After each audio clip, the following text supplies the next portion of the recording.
live. Okay, I think Liz, Alison, it's ready. Okay, now you're live.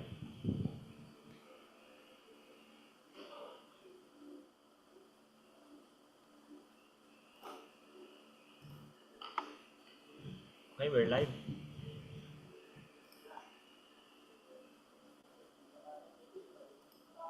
Liz, can you hear us? Alison, listen, Are you Alison. ready? Yeah, we're on live now.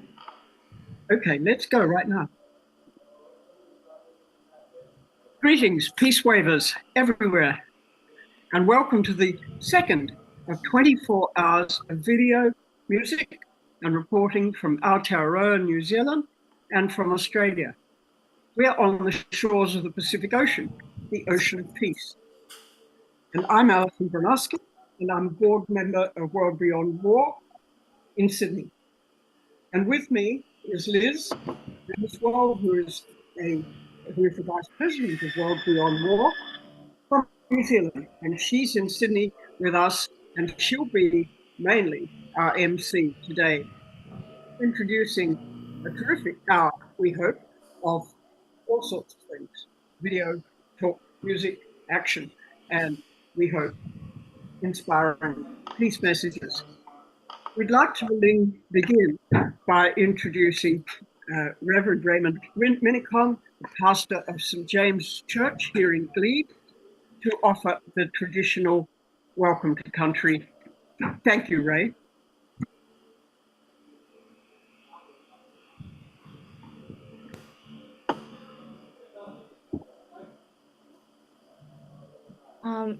Jean, could you make the SCAR 3 Indigenous Ministries as co-host? Okay.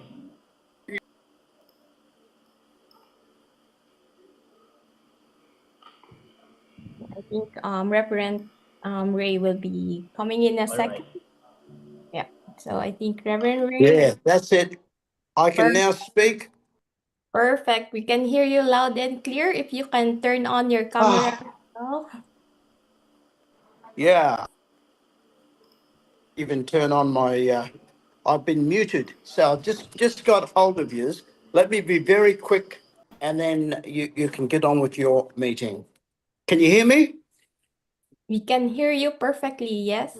Okay. Well, look, let's acknowledge the traditional custodians on the land on which we gather today. For me, I'm here on Gadigal people, the land of the Gadigal people of the Eora Nation, and I just want to pay my respects to elders, past, present, and emerging.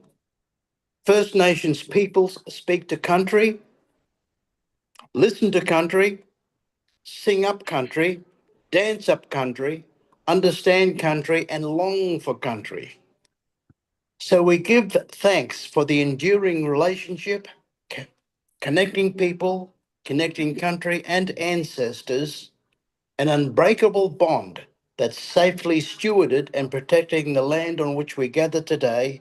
It also stewards the waters and the skies, which we have looked after for millennia, for many, many, many generations. And so, on behalf of all the Indigenous peoples, including myself, I'm from the Kabi Kabi people on my father's side and the Gurang Gurang people on my mother's side, which is in southeast Queensland. And so I just say, welcome and let's make peace together. Warajangaluwandunya. Let's make peace. Let's sit down together as one. Let's sit down together in peace. Thank you very much.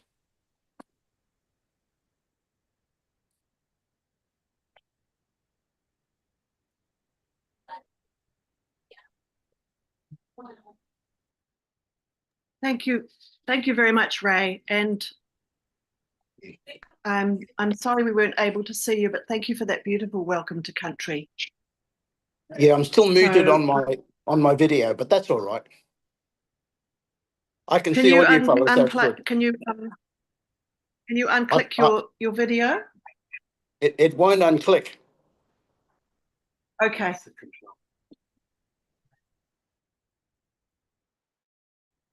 Anyways, you have a great day. Thank you so much. Okay, so we're on to the next one now. And you're introduced. Yes, so I'm going to introduce the next footage, which is from some activities that have been happening in Sydney, which are really, really quite disturbing. And so our next footage is some activities that has been happening outside Sydney SEC plating footage that's been recorded a couple of weeks ago and also last night. And I've been given this brief introduction to read about what is happening there. So in response to the increasing pressure of the pro-war lobby, the armaments and weapons industry is proliferating across the Western world in small factories and large, embedded in local rural and urban communities. With the constant bombing of Gaza edging towards 2 years of pro-Palestinian protests, are focusing their attention on this industry that sells and supplies the hardware of war to the US and Israeli governments. In Australia, often small and relatively obscure, seemingly innocuous businesses are playing their part to process, produce, and/or supply components and parts requirements of the expanding demand. In Sydney, Australia, a small business called SEC Plating is one of these. Peaceful pro-Palestinian protests have occurred outside the business over the last 6 months until, that is, the early hours of Friday morning, June 27th. Up until relatively recently, the right to protest has been sacrosanct in many Western democracies. Aggressive, draconian anti-protest laws are being introduced across the West. In the state of New South Wales, following a suspicious hoax incident involving a caravan containing explosives and a crude note listing Jewish institutions as targets, politicians jumped at the opportunity to introduce such laws in an emergency overnight session of Parliament. An effect is the empowering aggressive police behaviour towards demonstrators, which in the case of a small peaceful protest outside the SEC plating business in southern Belmore in Sydney, saw the brutal arrest of Hannah Thomas. She recently ran a strong campaign as the Greens candidate in the federal state of Grayndler against the sitting Australian Prime Minister Anthony Albanese. Hannah faces the real likelihood of permanent blindness in her right eye, damage which occurred during her violent arrest. Her case has attracted attention around the world, and we're very, very privileged and lucky and grateful for these amazing filmmakers who are sharing this footage and what it's showing you, illustrating my points. So thank you, Eugene, if you can play the video.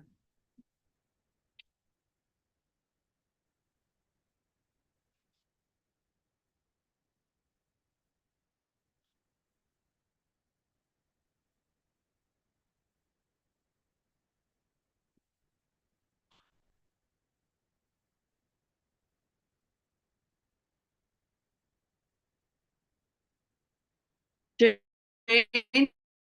can you make sure, can you make sure that Jean can play the video, please? Is that working? Yeah. Double click. No, don't touch anything.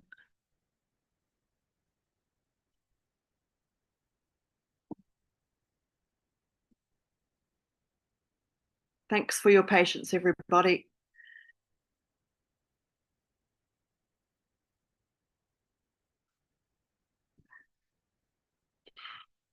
Hello.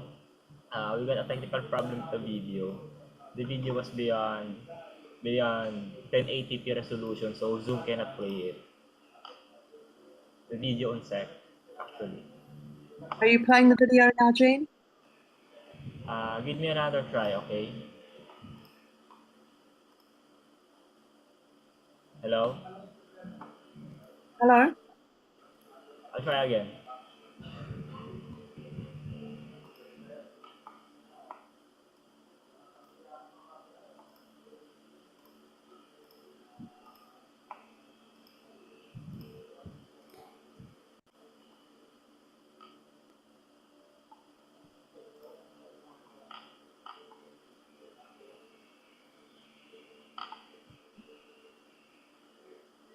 That's it. Thank you.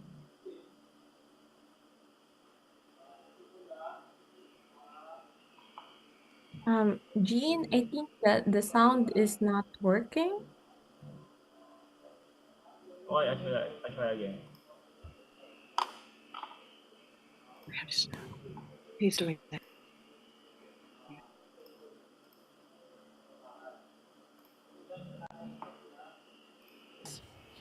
I stand before you in Belmore, not Berlin, not Baltimore. When I was growing up here in Belmore, walking to the Bulldogs football games, go the Doggies, to enjoy a game of football on a Sunday afternoon, I don't think I could ever have imagined that in this same suburb of Sydney, a company would be manufacturing parts for F-35 jets. Shame. The same jets used to do this to Palestinian children.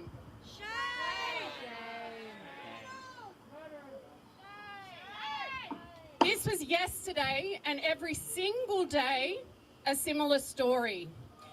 Today, the father of these children will bury his world. And this keeps happening over and over and over again. In fact, despite denying any involvement, SEC Plating has been contracted since 2011 to produce specialised components for the global F-35 Joint Strike Fighter scheme. As I made my way here to the picket a couple of weeks ago, I anticipated meeting some fellow teachers for what we thought would be a peaceful protest, as had taken place here previously.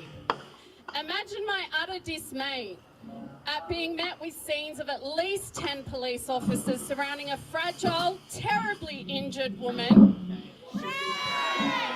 They weren't consoling her. They weren't tending to her obvious facial injury.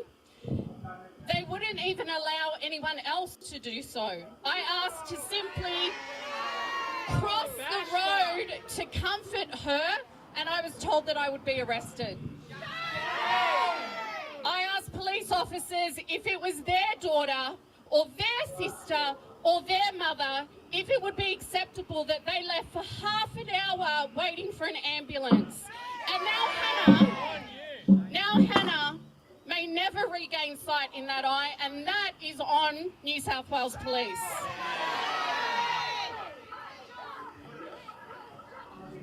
As I looked at Hannah standing alone, my heart shattered as I realised the gravity of what was unfolding.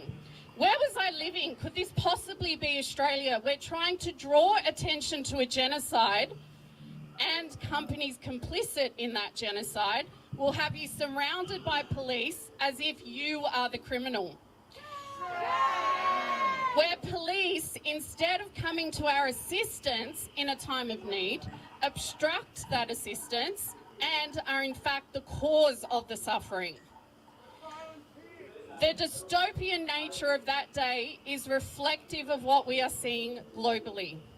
As innocent people are slaughtered every day in Gaza, those demanding an end to the horror are the ones who are demonised.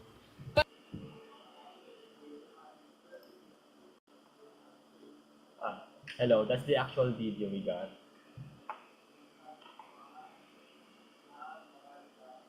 Hello? Hi, we seem to have been problems with our connection there. And are we going to, Jean, will we be able to see the rest of that film clip? Hello, actually, I reviewed the video, but that's actually it.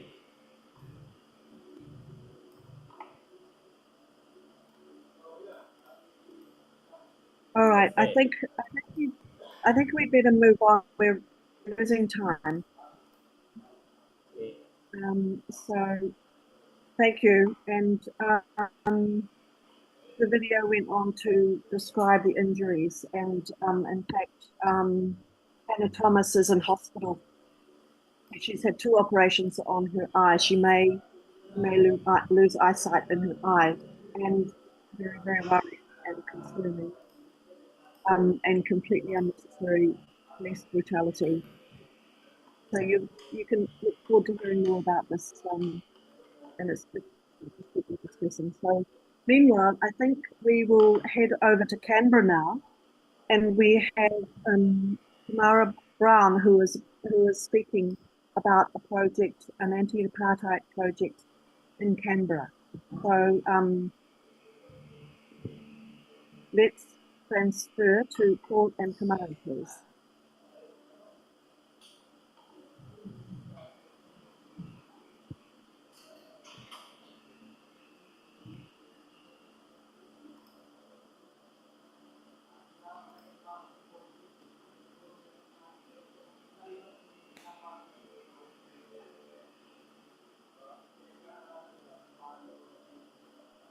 Okay, Tamara.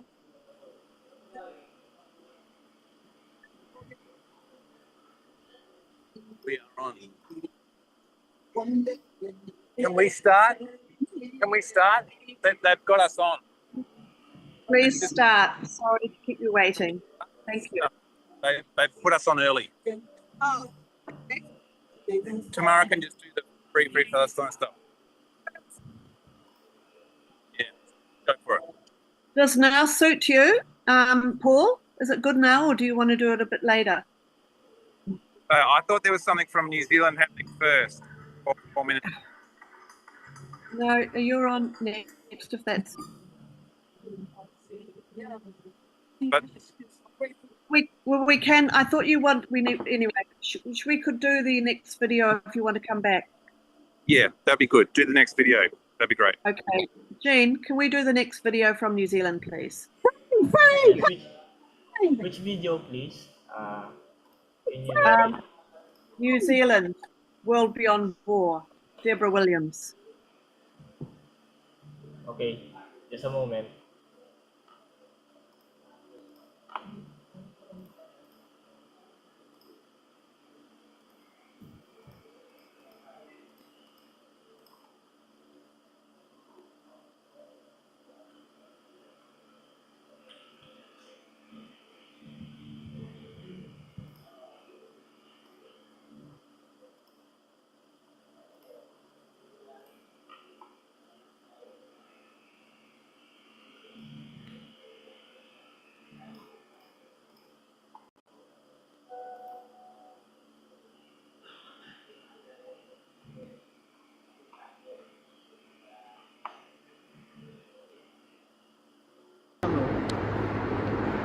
He honore he kororia ki te atua. He maunga rongo ki te whenua. He whakaro pai ki ngā tangata katoa. Hanga e atua he nākau hou. Ki roto ki tēnā o mātou. Whakatongia tō wairua tapu.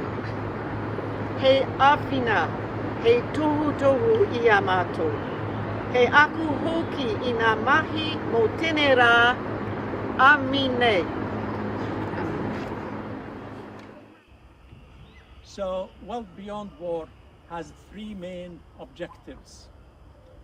The first is to promote a culture of peace. And to know more about this, we are organizing a peace art exhibition. There are some leaflets there you can take, and hopefully that you can participate. The second aim is going to be voiced by Bobby. Hi, I'm Bobby Lang, and I'm involved in World Beyond War because we know that war is not the answer, it just causes so much damage, and part of World Beyond War is to promote non-violent communication, which is an approach to enhance communication, understanding and connection based on the principle of non-violence and humanistic psychology. It is not an attempt to end disagreements, but rather a way that aims to increase empathy and understanding to improve the overall quality of life, which is what we all want. And Deborah will complete. My name's Deborah Williams, and I've been a member of World Beyond War for several years, and it was through Liz Remersveld, who's the World Vice President, who's a fellow Quaker, that I was introduced to World Beyond War. I've done some courses with them, which I highly recommend, and this is the book that's available for people to read. It's free online if you wish to get a PDF from online. The third aim of World Beyond War is to demilitarize security. For my submission to the Defence Strategy Review in 2023, I wrote an article which is up on the website of World Beyond War under the heading, Why We Should Abolish the Military in New Zealand. That wasn't my title, David Swanson gave it that title, and he's one of the two founders of World Beyond War. There's also another book I recommend, written by Professor Richard Jackson of the Peace and Conflict Centre in Dunedin, and he published it just at about the same time, called Abolishing the Military, which he wrote with two PhD students. Highly recommended book. So we would like to change security and change it not into military, change it to something more positive, and I would say welfare, not warfare. Let's have an applause for all what we've said. Thank you very much, everyone. And I would like to have one more. Te aroha, te whakapono, me te rahima, e te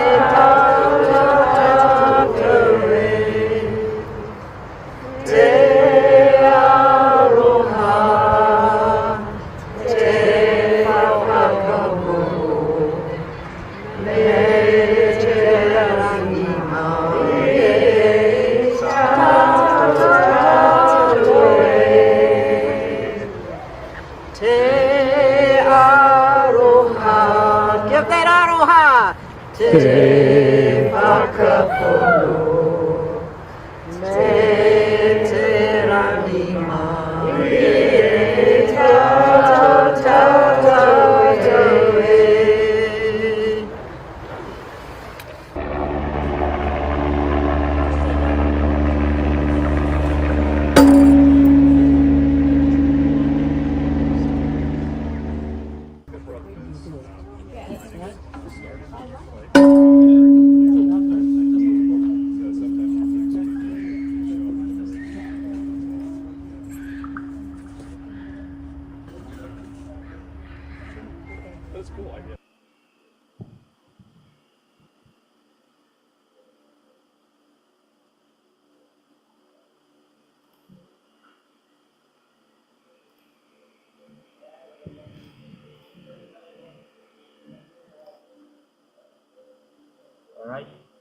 All right, well done.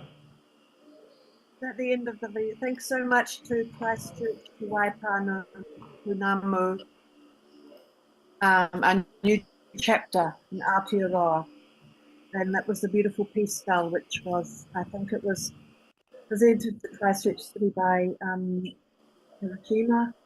Correct me if I'm wrong. So now we'd like to go live back to Canberra to Tamara, Dr. Tamara Brown, who is speaking at a demonstration.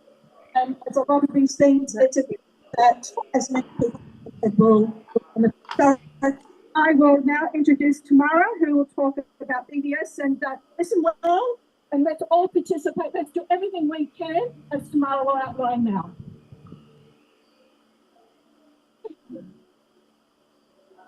Everyone,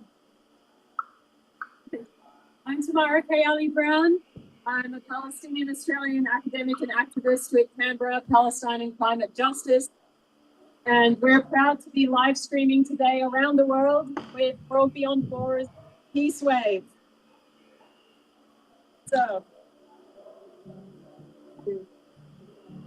we've all been watching with horror and heartbreak day after day as we watch the scenes of suffering and massacre in Gaza.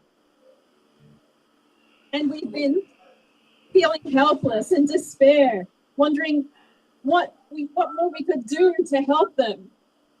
And we've been feeling despair watching our governments being complicit with the genocide, failing in their obligation to prevent it, and failing to do what the International Court of Justice says that they should be doing, which is stopping their financial, military, and technological support for Israel.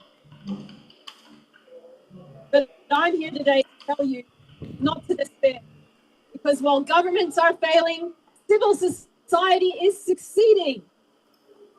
Dock workers in France have refused to load weapons bound for Israel. Norway's largest pension fund has divested from 2 companies selling arms to Israel. And there have been over 250 boycott, divestment, and sanction wins in the US alone.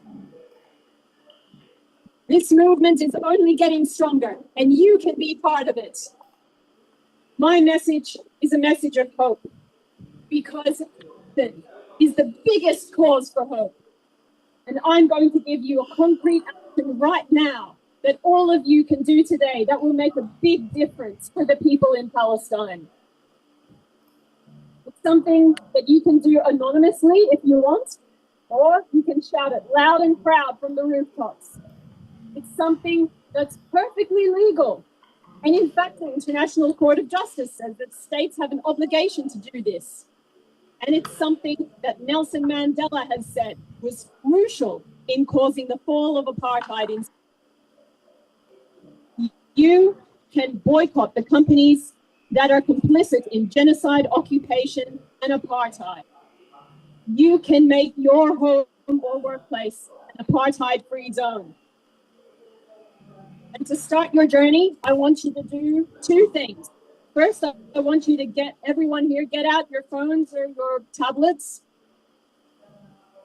I'm ready. I'm waiting. All right. And type into your internet search, Movement Guide to BDS. That stands for Boycott, Divestment, and Sanction. The Movement Guide to BDS. At the top of your search results should be bdsmovement.net, Guide to BDS Boycott. All right, and that's going to show you the companies listed by bdsmovement.net, our top priorities in the global boycott. And I want you to download, this is the second thing I want you to do now. Go to wherever you download your app and download an app called Boycat, B-O-Y-C-A-T. See a cute picture of that app tells you not only if a company is complicit with Israeli apartheid, but it also gives you ethical alternatives. Very handy. So it's boycat.io. And this is exciting because 12 cities in Spain have already become apartheid-free zones. And we can spread these zones like a wave around the world. Together, we can turn the tide. Together, we will win.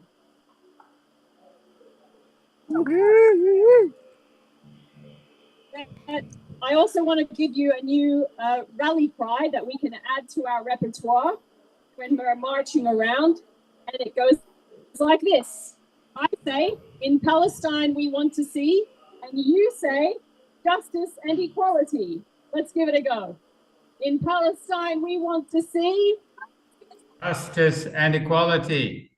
I want to say Justice and equality.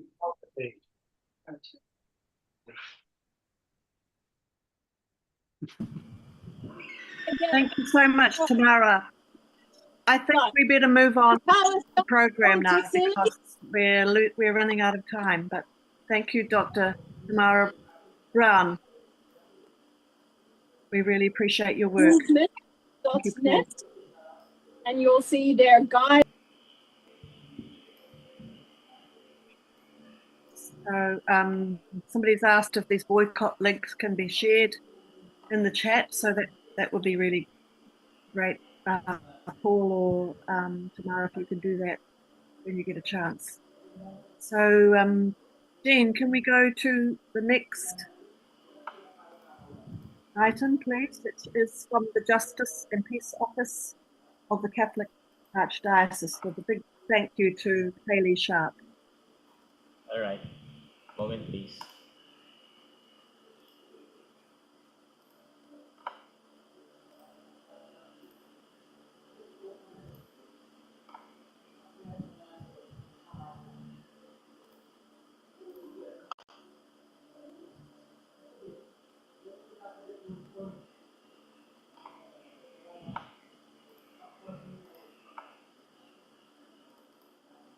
And Melanie Morrison, if you're in the Zoom, you will be coming to you after this to introduce the Sydney Peace Foundation video, if you can get ready.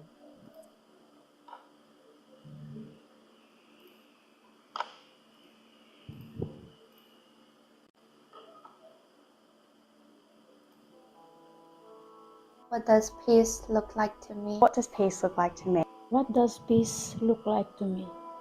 What does peace look like to me? It actually looks a lot like justice. Peace is being happy internally and externally, where there is no violence. Peace is when all voices and people are heard and respected. Peace is justice, equal rights, and equal chance and safety for all. Peace is living in harmony with love and with respect. Day to day, we're all in it together. We're all out there trying to be a community together and help our society grow together. So peace to me is all of us pulling together. Though we live in a world where justice kind of carries most of us along, then I reckon there's room for a whole lot of security, a whole lot of community, which all creates a whole lot of peace. Hi everyone, my name is Kaylee and I am part of the Justice and Peace Office Sydney, where we promote justice, peace, ecology and development. This year we are bringing people together for a Picnic for Peace, a community-led, interfaith, intergenerational event that aims to reclaim peace, hope and shared humanity in Sydney. As you've just heard, peace is so many different things to so many different people. It's safety, it's dignity, it's belonging, it's being together, and that is exactly what we are hoping to achieve through Picnic for Peace. It's more than just a gathering in a park, it's a gentle but powerful reclaiming of community, a call to come together, not in anger, but in unity and in resolve. Through shared food, live music, storytelling, reflection and open dialogue, we are building something lasting. We are rediscovering what it means to truly belong. We are remembering the legacy of peace marches, of justice campaigns, and local heroes before us who believed that Sydney could be a city of compassion. And we remind ourselves that we too can commit to peace. Sydney's first Picnic for Peace will be held on Sunday, August 31st at Wentworth Common on Wongal Country. Anyone and everyone is welcome. And for those who might be watching this beyond Sydney today, this is just the beginning. We are laying the foundation for an ongoing movement. We'll keep the conversation going through online webinars focused on peace building, justice and hope. By scanning the QR code on the screen now, you can find more information on how you can get involved and how you can sign up to be kept in the loop of what we've got coming. Again, this is not just a one-time thing, it's the beginning of a new way forward for Sydney. A call to those who feel disillusioned, disconnected or discouraged, and a reminder that peace is always possible when we walk toward it together. So whether you're a teacher, an activist, an artist, a stranger, this movement is for you. We invite you to bring your voice, your story, and your presence, to sit beside someone you've never met, to break bread, to sing, to hope again, because peace starts with people and it starts with you. So let's make it happen for our city, for our future, for each other. Sydney commits to peace.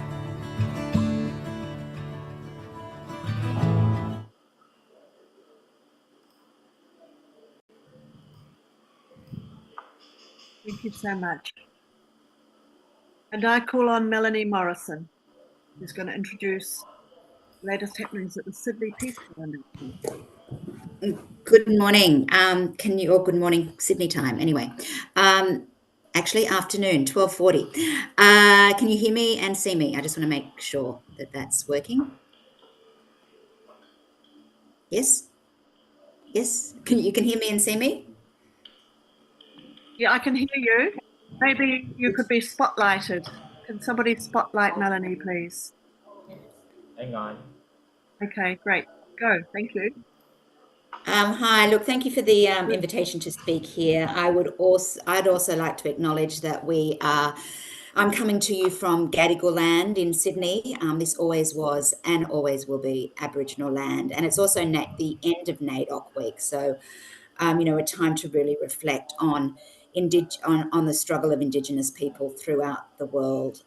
So I am the director of the Sydney Peace Foundation. For those of you who aren't aware, the Sydney Peace Foundation was founded by Emeritus Professor Stuart Rees about 27 years ago this year, as part of the Peace and Conflict Studies at the University of Sydney. And just a very quick update on the status. So the Centre for Peace and Conflict Studies was abolished, I guess, in 2016 by the University of Sydney. It became the Department of Peace and Conflict Studies, which the university shut down in 2021. And just a month or so ago, the Sydney Peace Foundation was disengaged from the university after 27 years. So you might be forgiven for thinking that that Sydney University had a problem with peace education, but we will survive. We have a really strong legacy. I'll just go through very quickly. Laureates have included Archbishop Desmond Tutu, Professors Noam Chomsky and Joseph Stiglitz, Naomi Klein, Julian Burnside, Patrick Dodson, and movements like the Black Lives Matter movement, the Uluru Statement from the Heart, and the Me Too movement. And this year, for those of you who don't know, the Sydney Peace Prize laureate is eminent international jurist and former Human Rights Commissioner, Judge Navi Pillay. I will just read you a little bit about Navi Pillay and why she was selected. This is the jury citation. Navi Pillay, former UN High Commissioner for Human Rights and eminent international jurist, has been awarded the 2025 Sydney Peace Prize for a lifetime of advocating for fundamental human rights, peace with justice, and the rights of women, all of which serves as a clarion call in the face of a growing culture of impunity for war crimes, crimes against humanity, and genocide towards accountability and responsibility. And I think, given the genocides that are happening across the world, particularly that in Gaza, accountability and responsibility is absolutely key. The reason that Israel has been allowed to do what it has done over the many decades is because it is acting with complete impunity. Now, I don't know if you want to show the video now or maybe at the end of what I'm saying, just to make it a bit easier technically. So, we will survive where we, as an independent entity, we actually have a lot more freedom to do to be part of a movement and to really strengthen that movement. The university has continued as a partner, and we have a number of other fantastic partners who will continue to support us, like the City of Sydney, which has been amazing, the New South Wales Teachers Federation, and hopefully Western Sydney University. Oh, and Amnesty is another partner that will continue. So look, I just wanted to also thank Tamara. I don't know if you're still online, Tamara, for your rousing speech, and can absolutely endorse that the Boy Cat app. You know, we have to. There is that's the least we can do, is actually just adjust our shopping a little bit to support peace and justice across the world. I think we can all agree that, you know, we are now living in an atmosphere of moral decay, and what we need is courage and human solidarity and compassion. So, you know, peace is hard work. I think it's fantastic that there's this picnic going on, but we really need to impact on policymakers, and that's what we're going to move more in the direction of is peace advocacy. And I think recognizing Navi Pillay this year as a beacon of global justice and equality, there can be no better time to really to recognize someone of her caliber and impact. She'll be in Australia in November. I really hope that people will be able to attend her events. The Peace Prize lecture, for those of you in Sydney, is on the 6th of November, and the gala dinner, which is our fundraising dinner, will be on the 5th. Now, I'll just, before we move across to the Sydney Peace Prize video, I'll just read a quote from her acceptance speech, which really touched me and just shows her depth of compassion and selflessness. So she says, "This award, the Peace Prize, is not mine alone. It belongs to all those who across decades and continents have stood up against injustice." Melanie, we're going to stop now. Oh, okay. All right. So sorry, we're running short of time. Okay, all right. Anyway, she just says, "Who dares to believe in a better world?" We're just really running short of time. So thank you so much, Melanie, and good luck with everything. Okay, and, so all right, thank you. All right, bye-bye. Bye. And now I'm going to hand over to Margie Pistorius, who has come specially to be in with us today from up north, and she has recently been convicted of protesting and sentenced to 6 months suspended. Handing over to Margie, and I apologise, we're just running short of time. Well, hello everybody in the Peace Wave. I just wanted to talk about the role of the weapons moving across the world from Australia. Of course,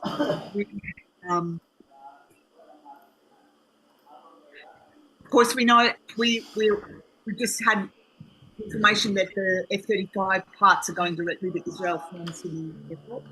We are interested in targets here in Australia. So also aware that we have but most of the concerns to Germany. I'm going to mute that. So we know that they're going through Germany and through the US. And I just want to have a quick look at a case study for Germany, which is the Rheinmetall Corporation. And the Rheinmetall Corporation has a factory in Maryborough in Queensland. There it's making 400 155mm artillery shells every week.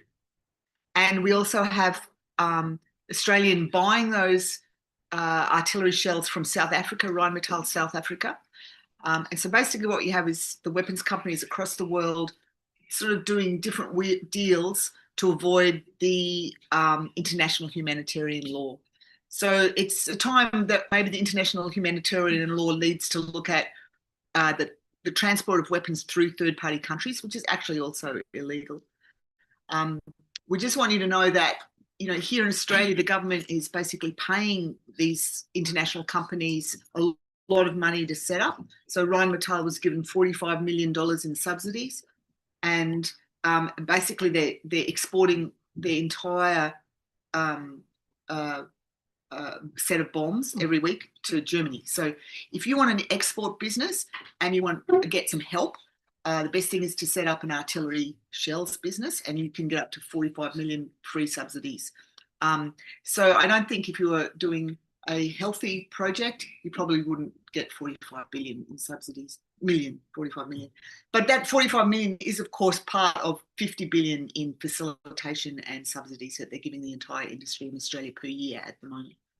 So just thinking about that, Australia buys its artillery shells from South Africa, and then it sells all the ones it's creating at the new factory in Maryborough to Germany. And then Germany presumably refills its stockpiles after having transferred its artillery shells to Ukraine and Israel. So we know that Germany and the US are the major armors of the genocide. And so we're going to start a campaign. Well, it's not starting, we're in the middle of one, but we're going to pump it up. And it's called Stop Arming Genocide, or No Weapons for Genocide. And there's a lot of local groups. You've already seen one of those local groups that will probably be part of that. And we'll be looking to synchronise our actions to some extent. So if you want to join us, get in contact with us at Wage Peace, and we will look at ways of stop arming this genocide and stop arming the next genocide. So that's the goal. Thanks, Margie. And this is really important work. This is something that is going to affect all of us. But the really important thing for us to note as World Beyond War is that Margie, together with David Bradbury, who's going to appear later, were both awarded Peace Prizes last year by World Beyond War. And we hope that encourages Margie to stay out of jail if she can. Now, let me introduce Peter Miller Robinson and his Margaret Walters, two musos from Sydney. And we've been invited to have as much music as we can, and they are some of the most dedicated peace musos that we have. And we'll hand over to them now. They're just getting themselves lined up here.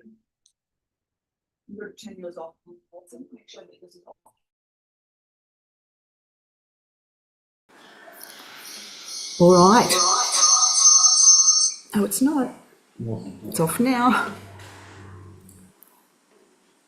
Okay, where are you? I've lost you. Oh, there you are. So we're just going to remove that spotlight. Spotlight this one.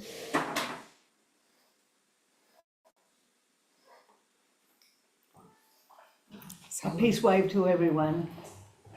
Not everyone can get involved in any direct action, but this song suggests that you only need somewhere to begin to effect change and hope in this world.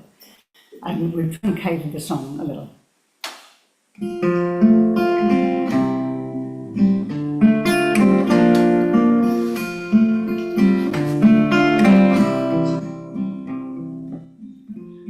Say to me, oh, you gotta be crazy. How can you sing in times like these? Don't you read the news? Don't you know the score? How can you sing when so many others grieve? People say to me, what kind of fool believes that a song can make a difference in the end? By way of a reply, I say a fool such as I, who sees a song as somewhere to begin.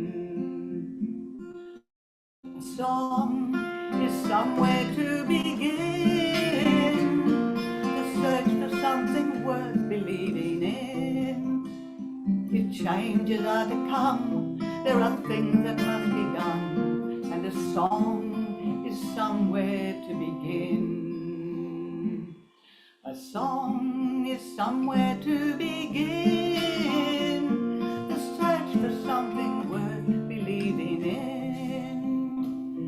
If changes are to come, there are things that must be done, and a song is somewhere, and a dream is somewhere, and love is somewhere to begin.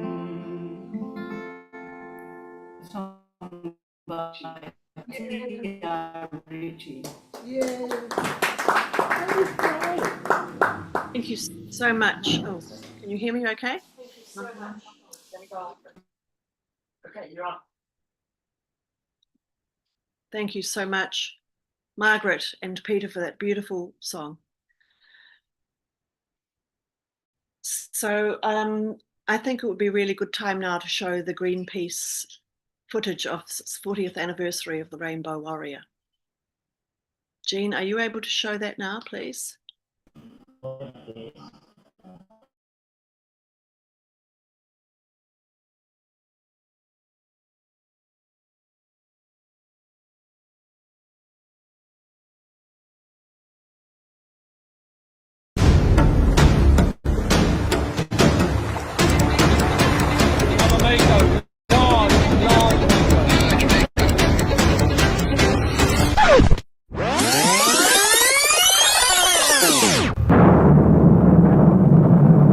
In the 1980s, the Greenpeace flagship Rainbow Warrior was prominent in protesting the French government's nuclear weapons testing in the Pacific. Opposition to this nuclear testing grew so strong that French Secret Service agents planted explosives on the Rainbow Warrior in Auckland Harbour, sinking the ship and killing onboard photographer Fernando Pereira. But they couldn't sink a rainbow. The bombing galvanized a nation and our movement. Greenpeace grew stronger, and the Rainbow Warrior became more than a ship. It became a symbol of resistance in action over the next 40 years. Resistance, persistence, and courage. This is how we prevail against those who would plunder our precious planet. Because this courage, it's contagious. In 2025, Greenpeace is under attack again, this time by big oil and the oligarchs, while the New Zealand government is waging a war on nature. But in 40 years, we've shown that while there's a rainbow, there's hope. And with you by our side, we will resist.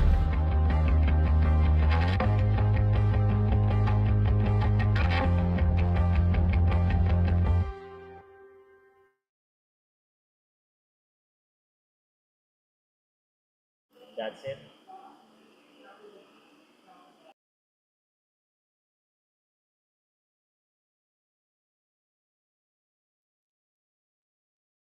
Sorry, we seem to have lost that, but if you can look up it's the 40th anniversary of the bombing of the Rainbow Warrior, and there's some really great footage on that Greenpeace Aotearoa has been showing.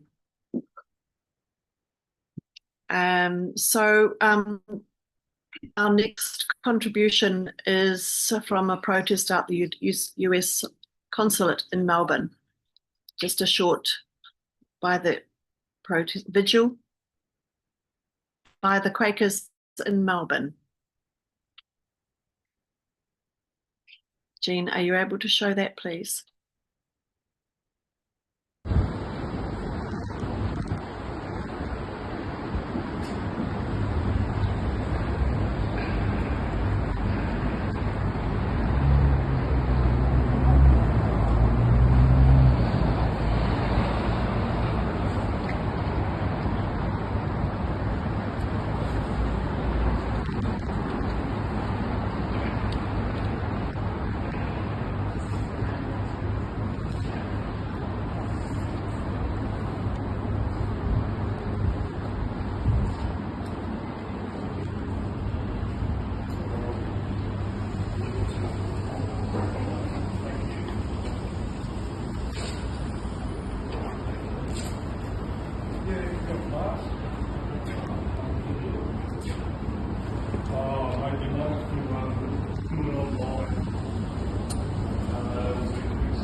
there we have it. Yes. So that was a silent vigil. Quakers have been doing that for many of years. I don't know if we've got time now for some footage we have for the David Bradbury film. Also, Alison, would you like to introduce that? David is another Peace Prize awardee from last year by World Beyond War, and he has made a telling film about the arms industry, which includes Margie Pistorius, who you just saw. And he has made a selection of the footage from that, together with some singers from Garden Island. And we'd like to see those now. Thanks, David. I'm just aware that we might be running out of time. So She says we can. Oh, that's okay.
The Rheinmetall factory is making boxes, which are a type of armoured vehicle, weaponised armoured vehicle.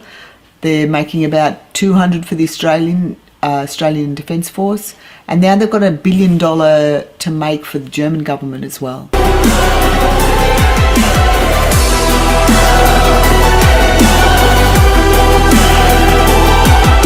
So I went to the Rheinmetall factory and I had some wheat paste and some A4 sheets of paper, and those sheets of paper had images of people who had died as a result of the Indonesian military, and so I pasted them up on the near the entrance to this factory.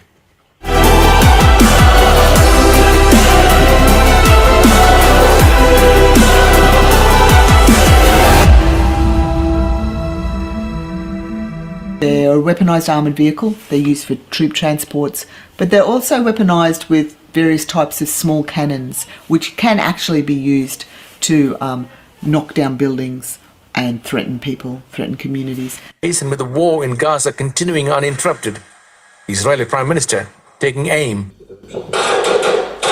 That objective, the destruction of Hamas, נוציא מתוכם את אנשי החמאס ונכניס אליהם כוחות אחרים אשר יאפשרו שלטון אחר שגם מאיים על החמאס. Looks like as many as 40, if not 45 killed.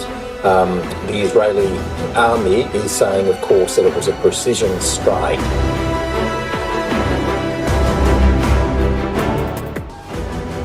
in the southern city of Rafah. 1 million people who had been sheltering there, now displaced again. We're concerned about Rheinmetall in Queensland because Rheinmetall not only has this massive factory at Redbank, which was subsidised by the government, but it's also they've also subsidised a huge munitions factory at Maryborough, and that munitions factory is making 155mm shells, which are really the weapon of choice. They're the ones you see the Israelis signing in Israel. They're the munition of choice to bomb these communities in Gaza.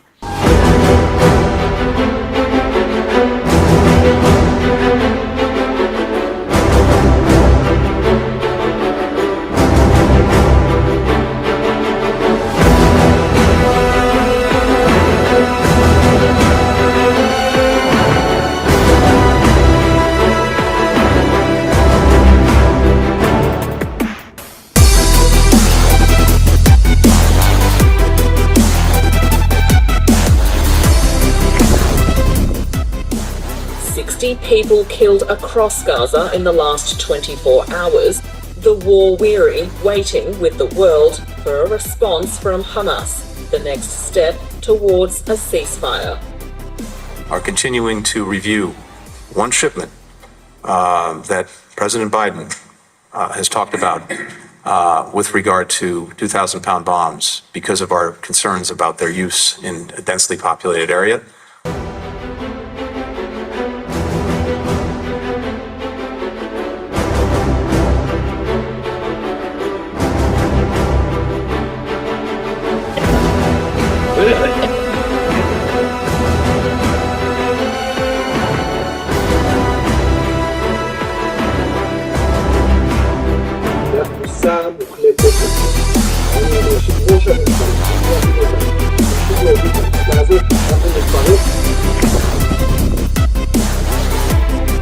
Less known is that we have the enemies within, which are mostly radical people that are trying to pull Israel into an endless war. And they're grabbing Prime Minister Netanyahu by the you-know-where.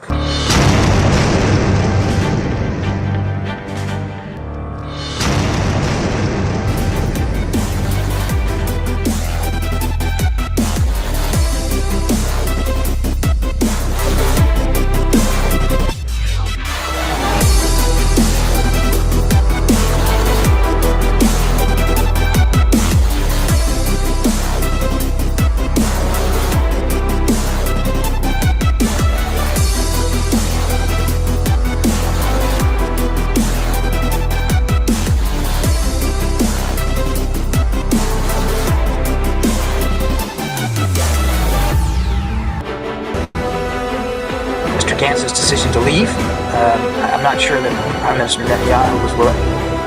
As political wrangling continues, on the ground, at least 8 dead in airstrikes in central Gaza, including 3 children.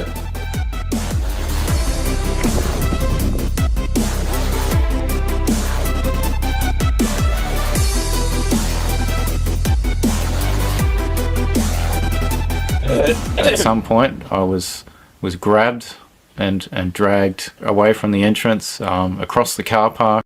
Afterwards, the cops turned up.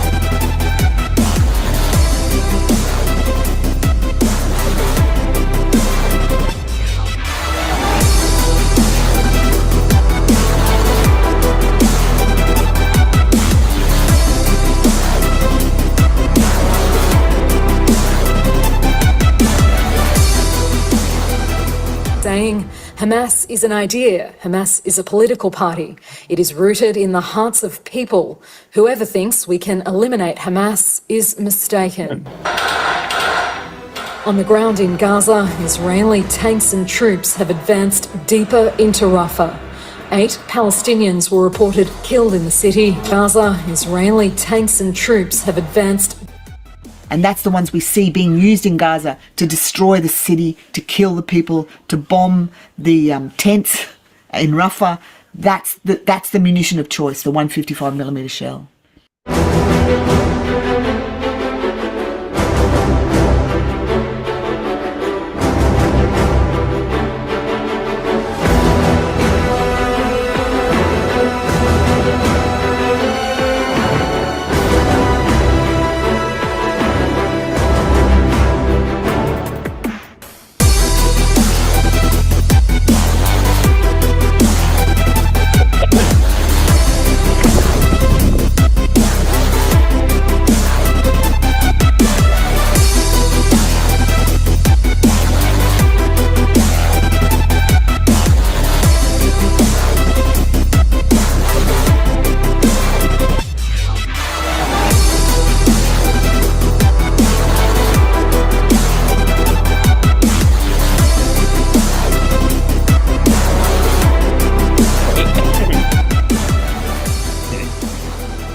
$40 to $50 billion of Australian taxpayers' money is being used to facilitate the weapons industry. So it's moving into the weapons corporations. It's coming out of the fossil fuels industry into the weapons corporations and then out to harm people throughout the world. I noticed there were some people walking towards the building, so I started telling them that Rheinmetall is arming the Indonesian military, suggesting that they quit their jobs. Prime Minister Netanyahu has been invited to address both houses of the US Congress in the coming weeks, enraging some, including Democrat Senator Bernie Sanders, who called Mr. Netanyahu a war criminal. Well, one copper gave us a lecture about how they're going after criminal activity, which I couldn't understand at the time, because they seem to be doing the opposite. They charged me, not any of the people who assaulted me. They're not investigating Rheinmetall for war crimes, for breaching international law.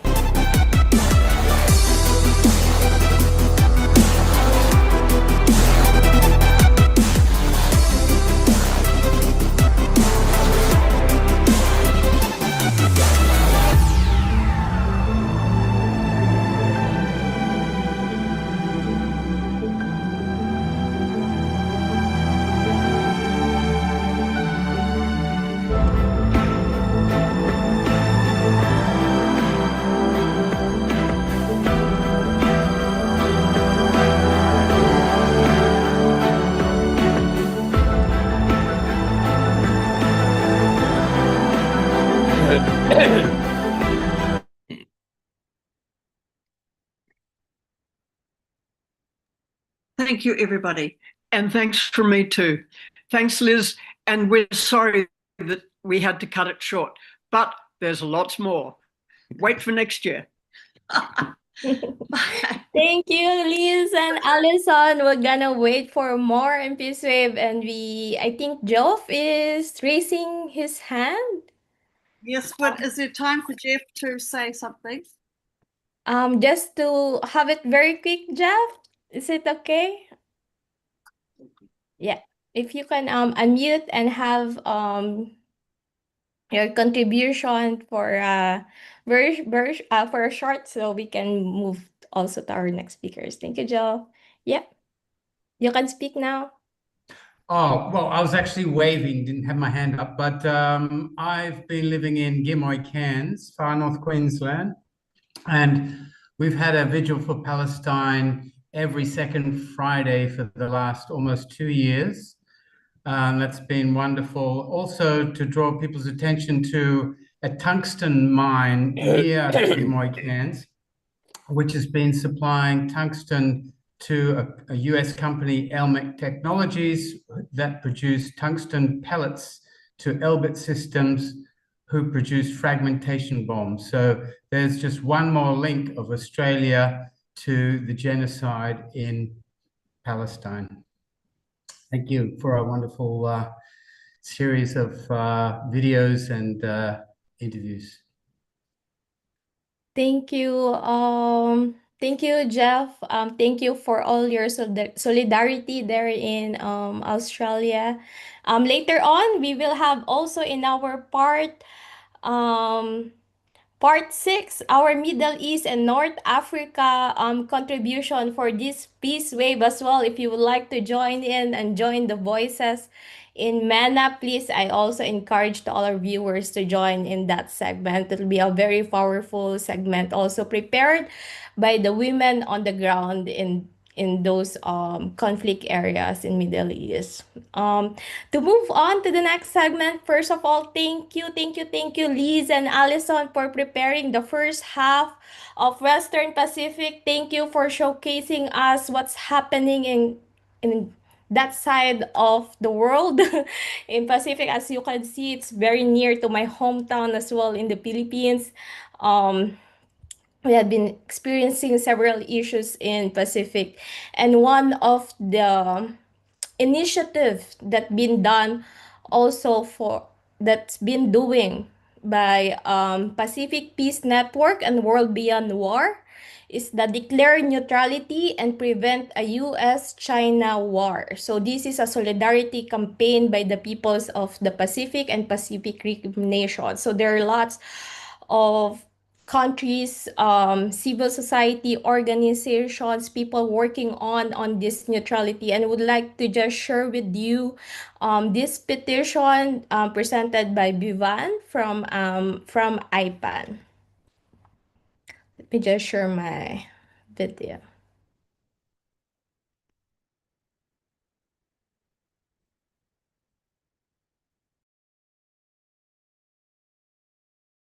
I'm speaking from the land of the Gadigal people of Sydney who have never ceded their land that I'm standing on.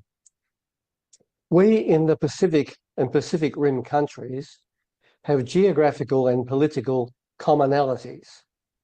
We are encircled by and have a border with the vast blue Pacific Peaceful Ocean, and we are also under pressure to massively increase our military spending. This pressure comes from the United States, whose Defence Secretary, Peter Hegseth, at the recent Singapore Defence Summit, declared that the US expects its allies in this region to increase their defence spending to 5% of their GDP. His justification was a possible imminent threat posed by China. He emphasised how the US is reorienting towards deterring aggression by China and made it clear that Donald Trump's administration defence strategy revolves around stifling the rise of China. The question which we, the people of the Pacific and Pacific Rim countries, are asking is, why do we have to respond to this demand by the United States? We are not threatened by China. Where is the dire urgency which demands such a huge distortion of our public spending on the military and at the expense of urgent social needs?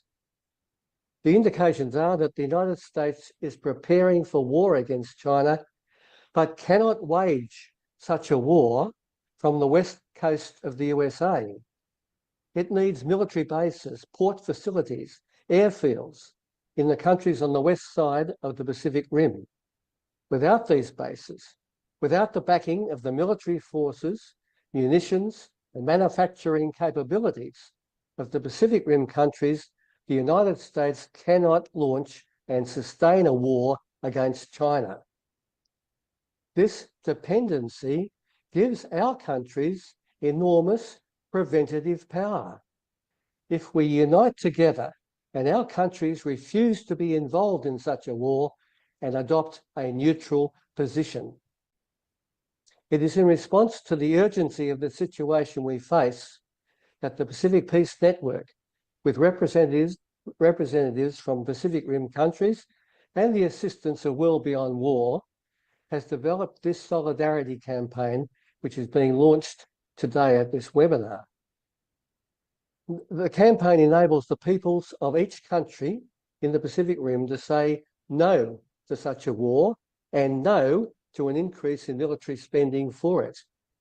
And to do this through a common petition, which is a call on our governments. And it reads as follows: for sustainable peace and the survival of our peoples and environment, we urge you, the government, to refuse to join military preparations for a US-China war, to declare you will not fight in a US-China war, to declare neutrality should such a war break out, and not allow your territory or waters to be used in such a war, including the collection and relay of military intelligence, sales of weapons, and hosting combatant troops and facilities.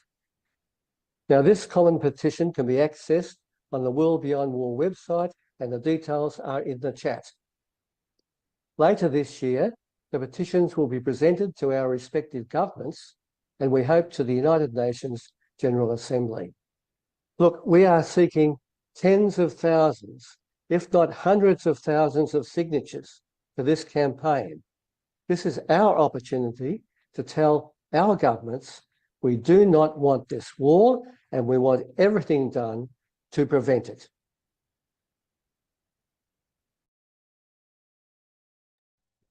Thank you, Bivan, for that. Hopefully, you've been signed the petition of declaring neutrality It's available in the website of World Beyond War, and we're gonna also paste that petition in our chat box here. It's ongoing, and we're collecting thousands of signatures for that, and we'll be glad to have your names in that. For our next speaker, we just have to a little bit far away. It will be coming from Europe to express some solidarity to the Pacific people. As Bevad said, the call for neutrality is not only for the people of the Pacific, but it's a call for global it's a global call for all of us to support this petition. And just to share about some resources or information on how can we access more information about peace, and how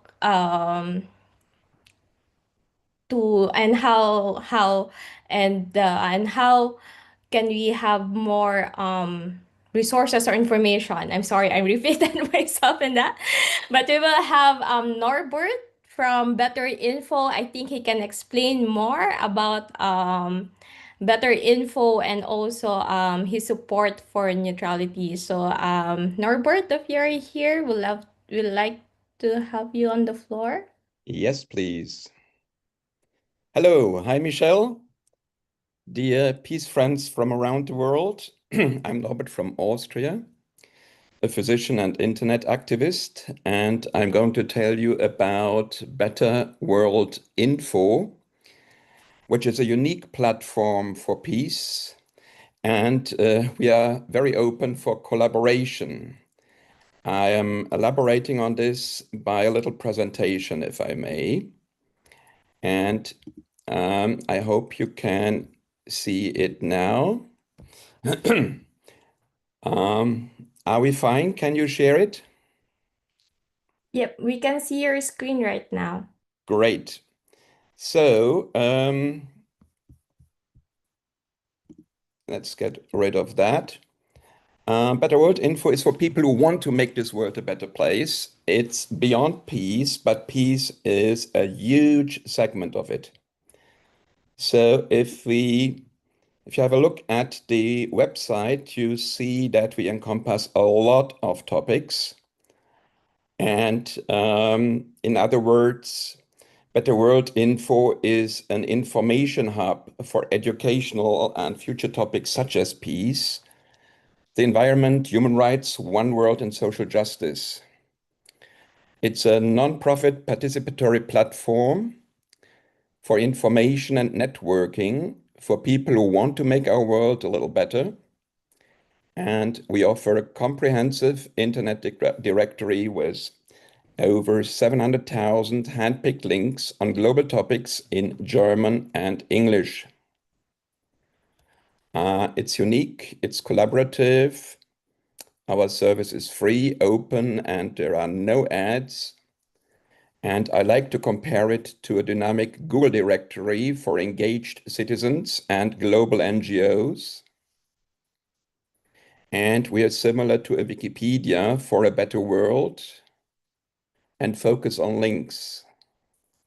So we certainly differ from those products, and we are open for active citizens. For instance, we have Peace Guide, just to show you a little image here. We have those links on peace itself, like news, nonviolence, movements, objectors, peace building, education, you name it. We have a huge segment on nuclear weapons, which can almost compete with the big platforms. And you see, we separate them by dangers, by country, by info, and solutions, which are important, of course. And since we are in a Western Pacific segment of Southeast Asia, I just want to highlight those issues very briefly. The ICANN, TPNW, NPT, nuclear weapon-free zones, China-Taiwan dispute, South China Sea, AUKUS, Kashmir, Iran, neutrality and common security, very important concepts. Fukushima, nuclear testing, Hiroshima, Nagasaki, and importantly, big segments on human rights and climate. There is also a component, a guide on military, again with loads of links. Another guide on conflict regions, again with loads of links. To give you an example regarding the ongoing war in Gaza, we collected over 25,000 resources for the international peace community and of course politicians to learn from. And here is just a brief overview of what you can see there. So I think this is very important to pass on, to share and let people know. Otherwise, we are just, everybody is doing its own research, time consuming, etc. So that can be streamlined. I'm moving fast because I realize many other people want to say something. So what you can do is check out the website. I invite you to use the resource, share it, use our social media, and importantly, help improve Better World Info. You can add links from quality sources. You can write guides, informative texts on important topics you just mentioned. You can give feedback. And again, experts, peace experts are most welcome to participate. As a summary, as we all know, the peace movement should unite, support one another, and harness synergy. I'm glad that this can be done under the umbrella of the International Peace Bureau and World Beyond War. But of course, there are many others to consider. I want to invite you to use Better World Info too, apart from those resources mentioned above. Since Better World Info is a central information hub for peace and other important issues, all of which are interconnected. And my call for action is let's collaborate. And thereby I'm happy to yield the floor. Unless you have questions, of course.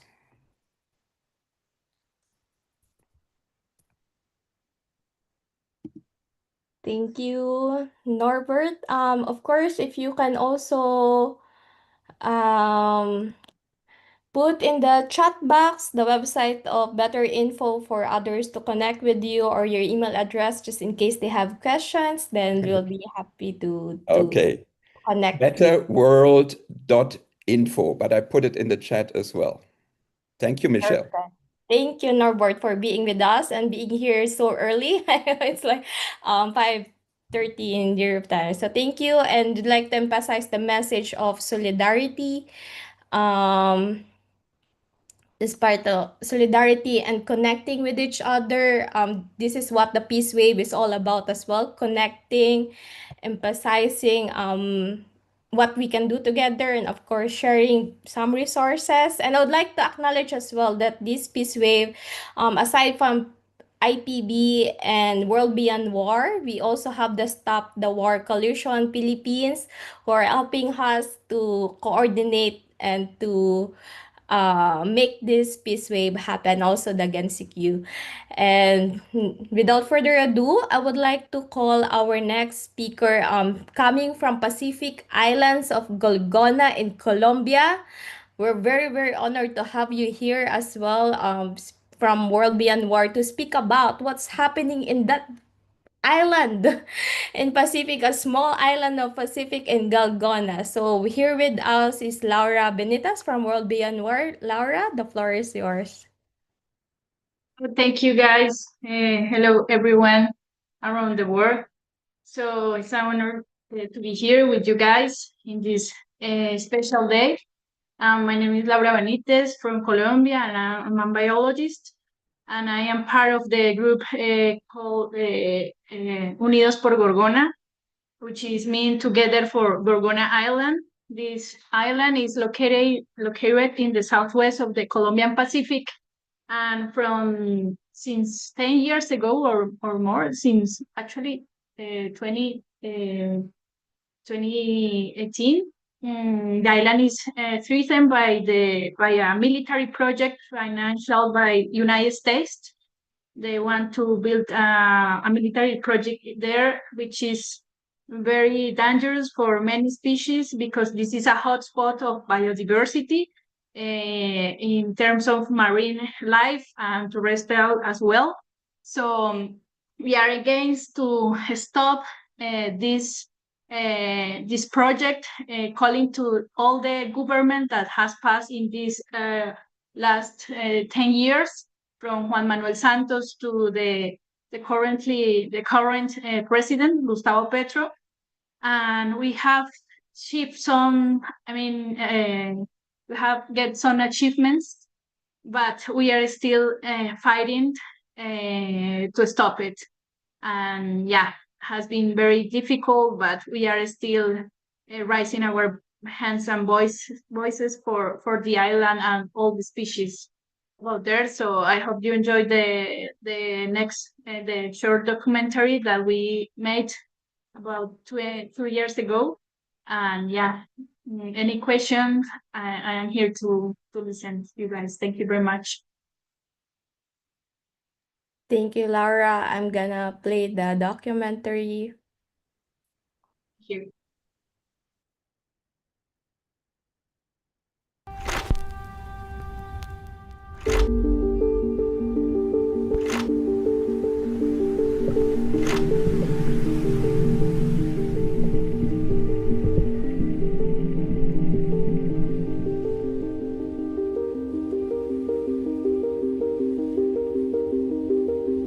La gorgona es como el espíritu de nosotros a la hora de navegar, para los pescadores, la guía.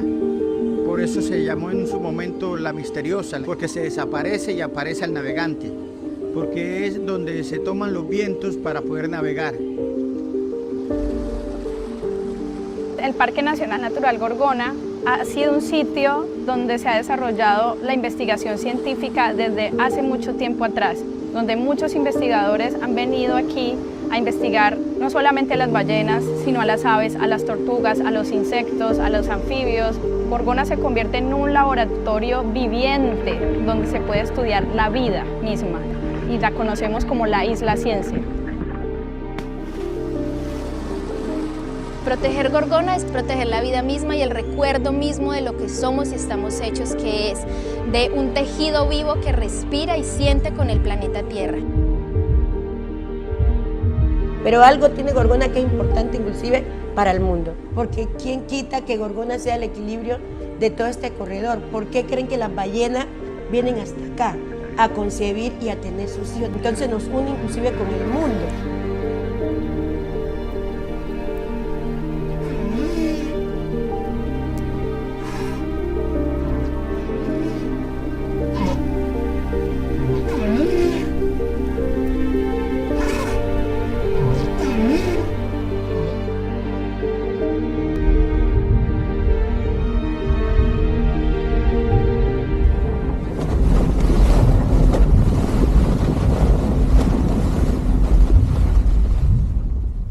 Allá quieren construir un muelle, que es un exabrupto en un parque en recuperación.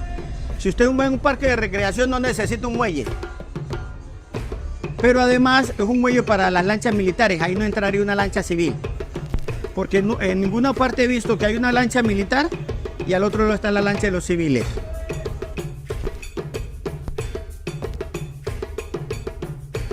Vemos con mucha preocupación la construcción de la subestación de guardacostas en la isla Gorgona, sus potenciales impactos ambientales. Esta construcción incluye varias obras, entre esas un tanque de almacenamiento de alrededor de 7.000 galones de combustible, una torre con un radar que podría tener un potencial impacto al comportamiento y fisiología de las comunidades de murciélagos, y una subestación de guardacostas que alojará cerca de 28 personas de la Armada Nacional. El muelle, que tendría 163 metros de largo con aproximadamente 100 pilotes que clavarían en el lecho marino, tendrían sin duda un impacto auditivo sobre las especies marinas que allí habitan. No tuvieron en cuenta el impacto a la diversidad, no tuvieron en cuenta el impacto a las ballenas, a los delfines, a las tortugas marinas y a otros organismos de hábitos marinos que allí habitan.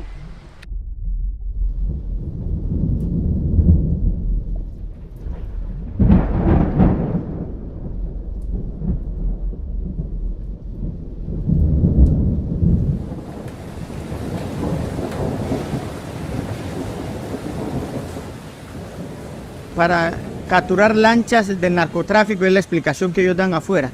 No es que allá nos estigmatizan, es que está la droga.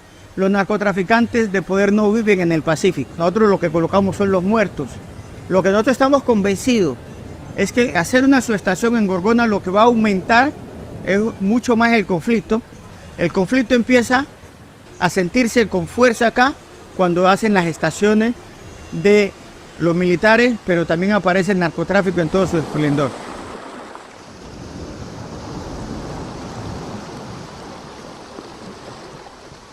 Hoy no estamos en esta lucha contra las drogas que ya bien hemos visto que es una lucha totalmente ineficaz y fracasada.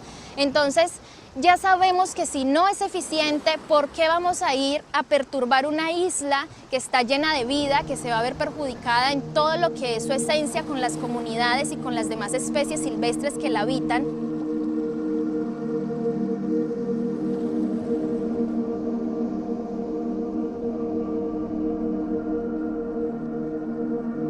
Nosotros queremos decirle al pueblo norteamericano que conozcan nuestras realidades, que escuchen nuestras voces, que no queremos más presencia militar.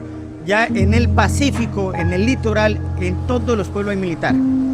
Y que van a hacer una subestación con los recursos de ellos que no se necesita. Y creemos que debe haber una reflexión en el alto gobierno frente a esa decisión.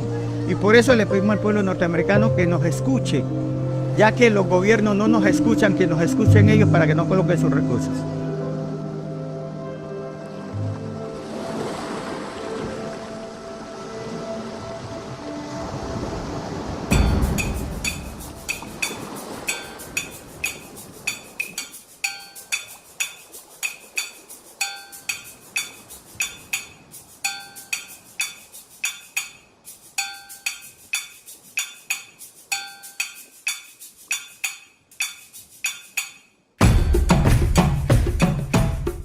Pescar es vida, como es un arte de generación en generación, de abuelo, padre, hijo, es el sentir del territorio, de su arte que ha ido ejerciendo en el transcurrir del tiempo, basado en una comunidad netamente pesquera y conchera. Se dedica a la extracción de la piangua y a la pesca artesanal, pesca ancestral. Toda la comunidad depende económicamente de esa pesca. La gente sale a pescar y respeta la distancia que Parque impuso de pescar a una distancia de Gorgona para que allí se pueda recuperar la especie y siga habiendo pescado por muchos años.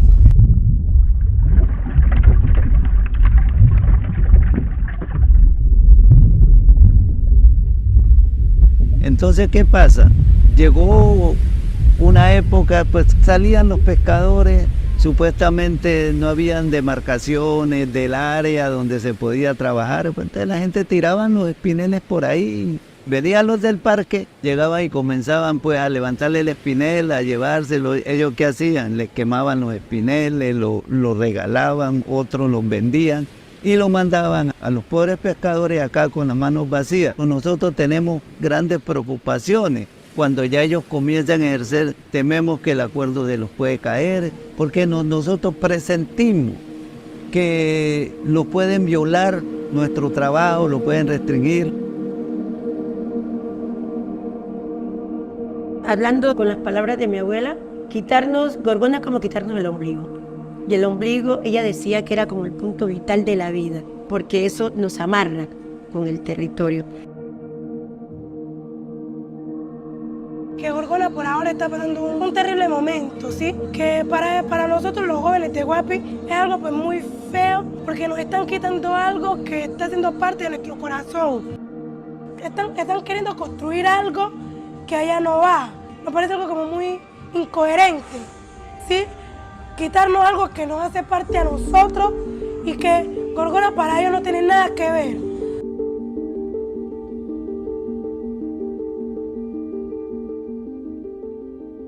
Cuando colocaron la base militar acá, fue un desastre. Violaciones, embarazo, temprana edad. Nosotros teníamos un espacio donde hacemos pues las composteras, la tierra y todo. Y a veces me tocó llegar y pelear para sacarle niñas a esos muchachos, para quitarle niñas de ahí, de niñas que tenían, con los uniformes, con los bolsos. La violencia basada en género está estructurada en el país, de tal manera que donde uno va como mujer, siente que lo están violentando y se siente violentada. Y pensarlo desde ayer, me siento vulnerada.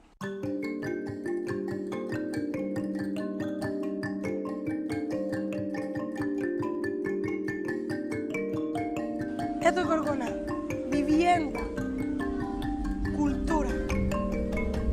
No merece guerra, no merece que esté rodeada de militares. Gorgona merece ser vivienda, comunidad, paz, amor.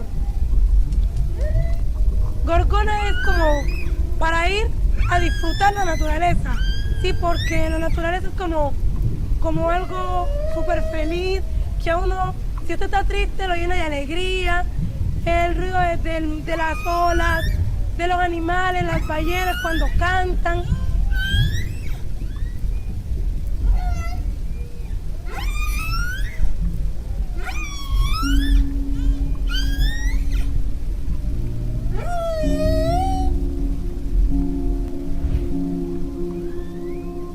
Las ballenas jorobadas que llegan aquí al Pacífico colombiano migran alrededor de unos 6.000 kilómetros desde la península antártica y los canales patagónicos chilenos y vienen aquí a reproducirse.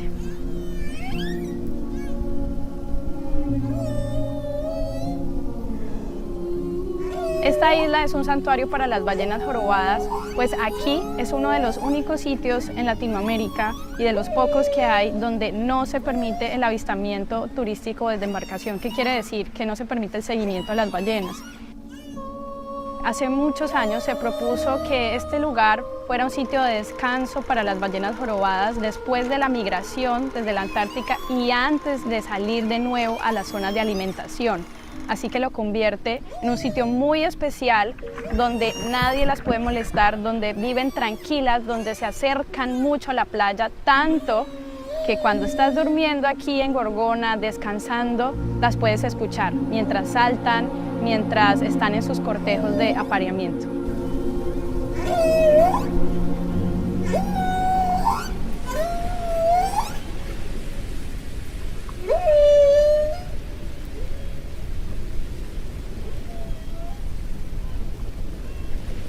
Gorgona no es solo una isla. Gorgona tiene un significado para nosotros más allá de ser una isla. La isla es riqueza, la isla es alegría, es biodiversidad. La isla es la expresión del pueblo de Colombia afroindígena. Por eso nuestra relación espiritual. Eso es Gorgona. Es una isla hermosísima que no necesita la presencia militar. Sí, es una isla que se debe seguir recuperando para la ciencia, para que las futuras generaciones conozcan, puedan avanzar en estudios. Toda la riqueza que existe en el Pacífico usted la puede encontrar en la Gorgona de forma resumida. La hemos tenido tan cerca, Gorgona, y es nuestra, por obligamiento, por territorialidad, por encadenamiento, por trabajo colectivo. Entonces, otras personas de afuera nos las han manejado. Creo que hoy nos las estén quitando casi totalmente, porque cuando la afectan a ella, nos están quitando, nos están partiendo esos lazos, pero sí es necesario recuperemos, digamos, ese potencial que tenemos y que lo hagamos como se debe ser.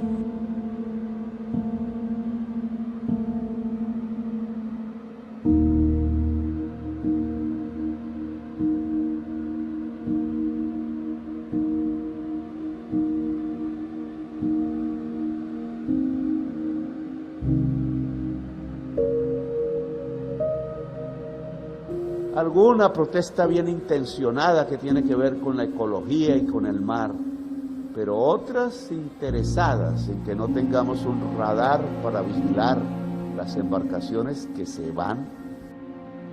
La postura de la vicepresidenta frente al proyecto que se ha querido hacer en Islas Gorgonas es que prima el derecho de las comunidades.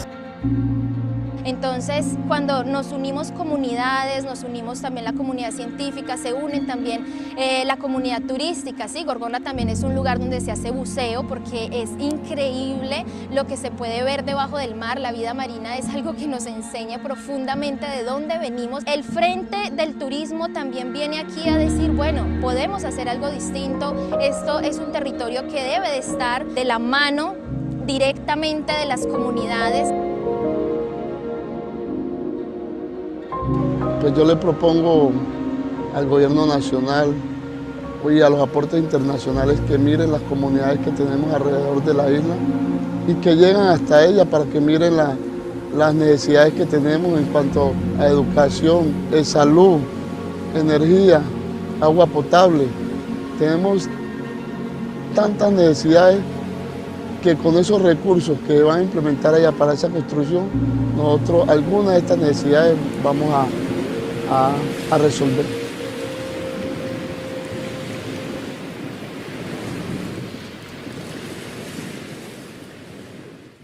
Que sea la gobernanza colectiva y los acuerdos colectivos los que determinen el accionar de la fuerza pública y no al revés, que sea el accionar de la fuerza pública los que determinan las relaciones sociales entre el Estado y las comunidades. Y para eso, digamos, ahí hay una posición firme del gobierno que hasta que no lleguemos a un acuerdo el proyecto no va a avanzar.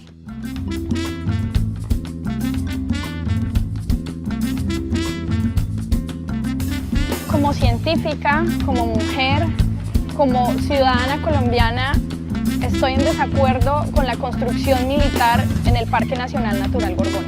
No estoy de acuerdo porque nosotros presentimos que lo pueden violar nuestro trabajo, lo pueden restringir. Es el desequilibrio del territorio. No a una subestación de guardacostas en Gorgona. No a la guerra. No, señor. No a la construcción de una estación de guardacosta ni una base militar en la isla Gorgona. No y no.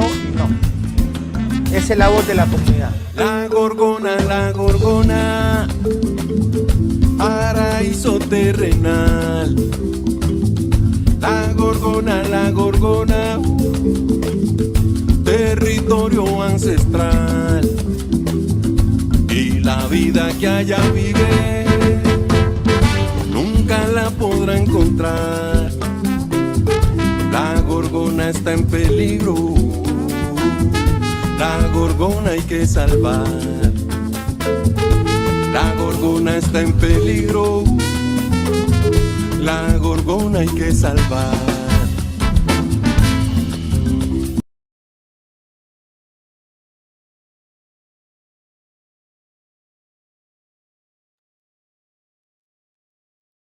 I think Laura, any final comment from the video? Thank you for the wonderful documentary. I know how I think it's one of important thing to highlight, aside from social destruction of military bases, it's also highly impacting the biodiversity and the natural resources. And we see that in Japan, we see it in other parts of Pacific Islands. And thank you for showing what's happening in Colombia and that Pacific Island in there. So any final comment from you, Lara?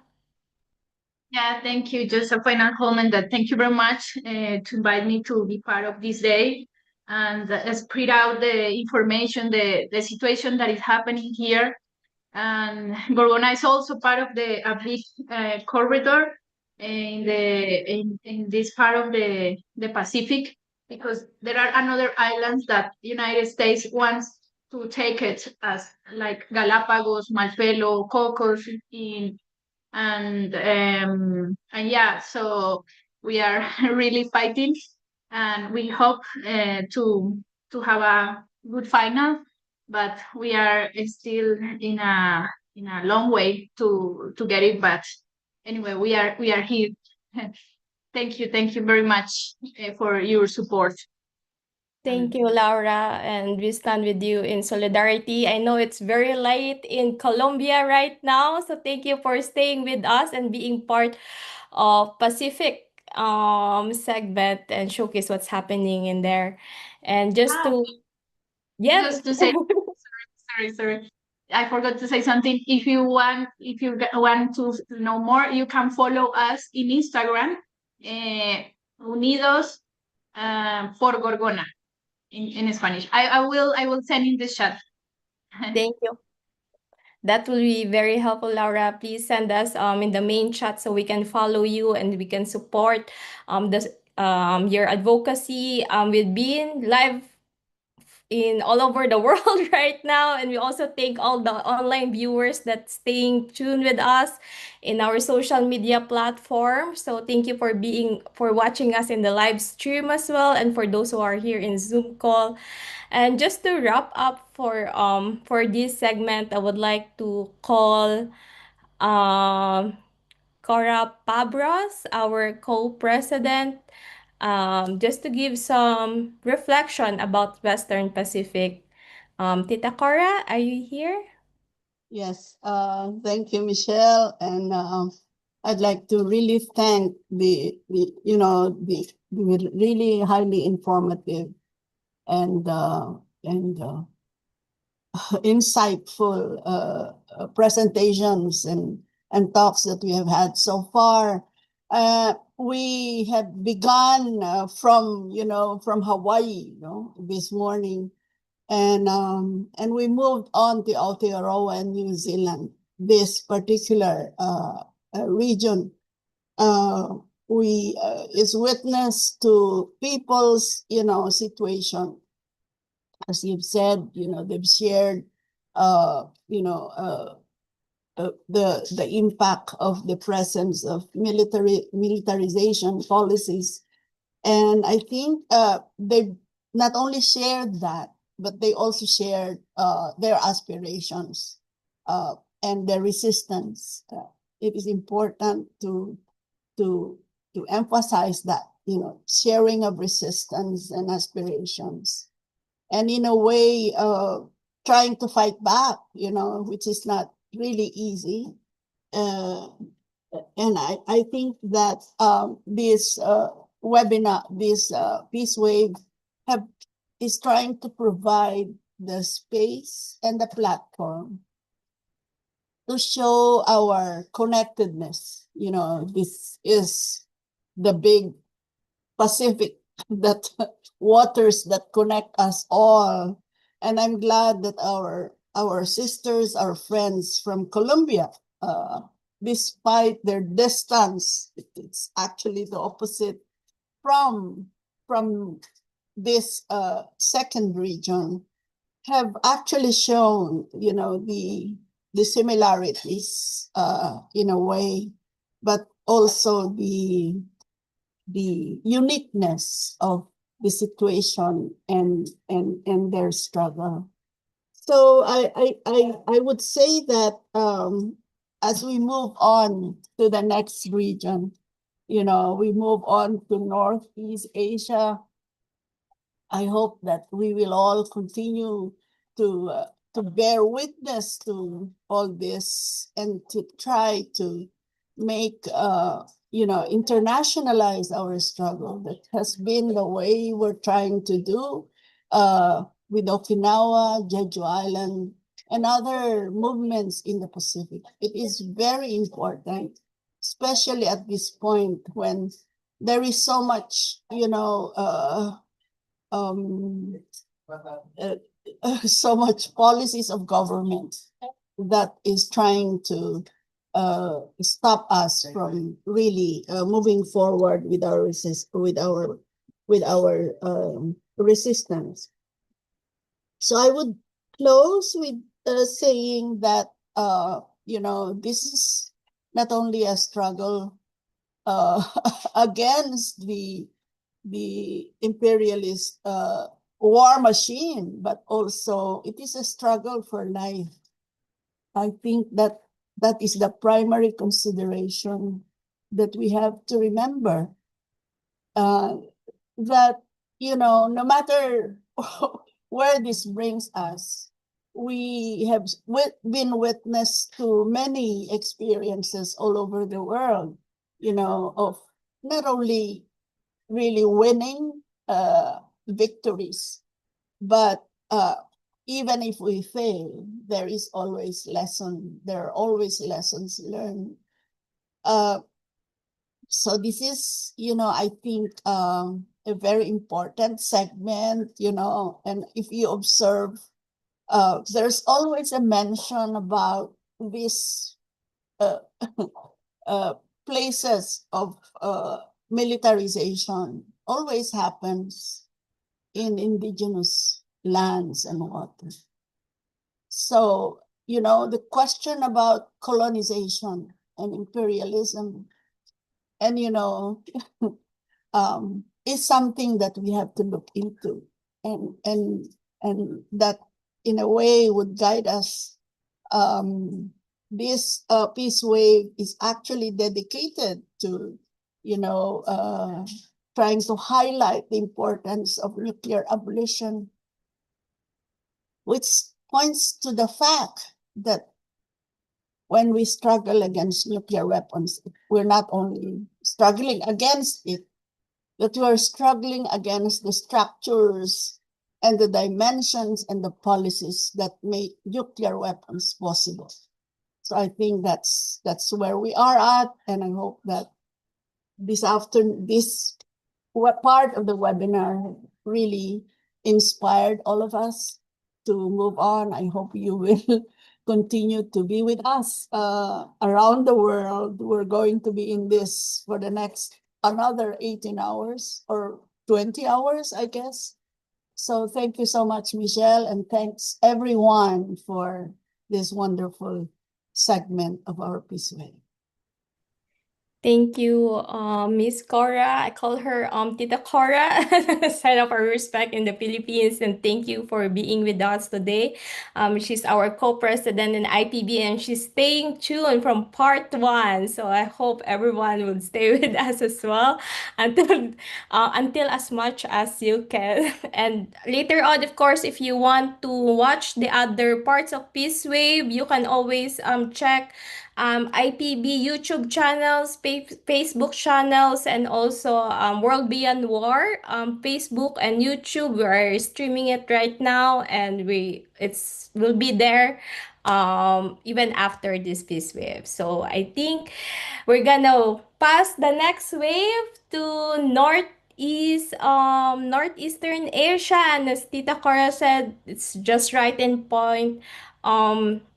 This year is also the 80th year anniversary of Nagasaki and Hiroshima, and this year as one of the theme of the Peace Wave is about nuclear abolishment and remembering the Nagasaki and Hiroshima, and to say to never again this war and this catastrophe to happen. So I'm gonna pass the Peace Wave to part 3. So I'm just gonna have to stop the streaming right now and stop the recording, and then gonna pass it to part 3.